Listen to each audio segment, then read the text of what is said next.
आंवला नवमी के दिन कि शंकर भगवान भूत भावन भूतेश्वर जब भगवान आंवला नवमी के दिन श्री हरि नारायण आंवले के वृक्ष की पत्तियों पर शयन करेंगे और भगवान शंकर उनका अनुमोदन करेंगे, तब श्री हनुमान जी महाराज उनसे विनती करने के लिए पधारते हैं।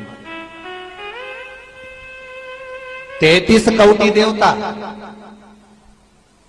भगवान विष्णु जब शयन से उठते हैं, देवसोनी एकादशी को जब भगवान उठेंगे, नेत्र खोलेंगे, तो प्रथम दर्शन भगवान विष्णु श्रीमद् भागवत कथा, स्कंद पुराण, पद्म पुराण, अग्नि पुराण, जितने भी पुराण उठाना चाहे सारी पुराणों को उठाकर देखना कि प्रथम वर्णन आपको मिलेगा कार्तिक महत्तम का कि भगवान नारायण सर्वप्रथम जब नेत्र खोलते हैं अपनी देव सोनी एकादशी से सोकर देव उठनी एकादशी पर जब उठते हैं तो भगवान नेत्र खोलकर सबसे पहले किसका दर्शन करते हैं? किसका दर्शन? स्कंद पुराण कहती है, विष्णु पुराण कहती है कि भगवान नारायण जब नेत्र खोलते हैं तो खुद की अर्धांगिनी लक्ष्मी भी नहीं, महाराज ब्रह्मा आदिक देवता सब खड़े, पर भगवान नेत्र नहीं खोलते। कब तक? जब भगवान शंकर अपने ही मुख से भगवान श्री हरि का गुणगान नहीं गाते, डमरू का नाद नहीं। आंवला नवमी का आप लोग साधना करते होंगे। जब कार्तिक के महीने में आंवला नवमी का व्रत आता है तो जो उपास नहीं भी रखते हो, जो पूजन नहीं भी करते हो, उनसे मेरा निवेदन है कि स्कंद पुराण में कार्तिकेय के पावन चरित्र में स्कंद पुराण में स्पष्ट किया गया, और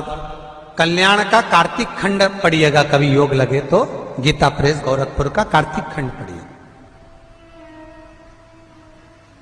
आप पढ़ेंगे तो उसमें मिलेगा आपको कि आंवला नवमी के दिन आंवले के पेड़ के नीचे घी का दिया लगाकर मध्याह्न से पहले, दोपहर के 12 बजे से पहले आंवले के पेड़ के नीचे आंवला नवमी के दिन कार्तिक के महीने में स्कंद पुराण कहती है जो घी का दिया लगाकर पूजन कर कर अपना पल्लू पसार कर आंवले के वृक्ष की डाली में से उस पे लगी हुई थोड़ी सी छाल को अपने अंगूठे और चीटी उंगली से अपने पल्लू में गिराकर ले जाकर लाल कपड़े में हल्दी के साथ अपनी तिजोरी में, अलमारी में रख लेता है। उसके घर में कभी बरकत की कमी नहीं होती, उसके घर में कभी संपदा की कमी नहीं होती, उसके घर में धन, वैभव, सत्ता बढ़ती है, बढ़ती है। आंवला नवमी की कथा में एक प्रसंग आता है। आंवला नवमी का पूजन आपको करना आता है, व्रत करने वाली माताएं व्रत करती है, आंवले के पेड़ के नीचे जाकर पूजन करना, भोजन करना, आंवले का वृक्ष की छाया में बैठना, उस दिन किसी को अपशब्द ना कहना, आंवले की पूजन कर कर अपनी झोली को पसार कर चीटी उंगली और अंगूठे से आंवले की छाल को थोड़ा सा पल्लू में गिरा लेना, उस छाल को ले जाकर अपनी बरकत में, अपनी अलमारी में, अपनी तिजोरी में रख देना। यह आंवला नवमी की पूजन का विधान है, संपदा के। एक बहुत अच्छा समय रात्रि के 9:15 का एक समय होता है, जिस व्यक्ति का रोग, बीमारी समाप्त नहीं हो रही हो, हॉस्पिटल में पड़ा हुआ है, कोई बहुत भारी बीमारी में ग्रसित है, छूट ही नहीं पा रहा, तो रात्रि को 9:15 पर किसी भी दिन शंकर भगवान के शिवलिंग का, जो तुम्हारे घर में शंकर जी विराजमान हो उसका, या शंकर जी के मंदिर में जाकर शंकर जी का थोड़ा सा जल, उसमें थोड़ा सा आंवला पड़ा हुआ, मतलब आंवले के पानी से शंकर का अभिषेक पूजन कर लीजिए। उसका नाम लेकर कर लो जो रोग से ग्रसित हो। 1 दिन, 2 दिन, 3 दिन करोगे,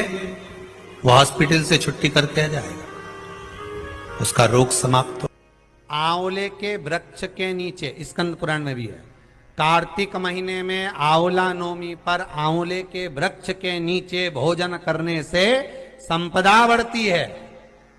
इसलिए आंवला नवमी पर लोग आंवले के पेड़ की पूजन करने जाते हैं तो वहां गोट भी करते हैं। बोलो सही है कि गलत है? वहां लोग टिफिन लेके जाते थे, पहले भोजन करते थे आंवला नवमी पे। आंवले के वृक्ष के नीचे भोजन करने पर संपदा बढ़ती। आंवला नवमी का दिन कार्तिक में पड़ती आंवला, ठीक है।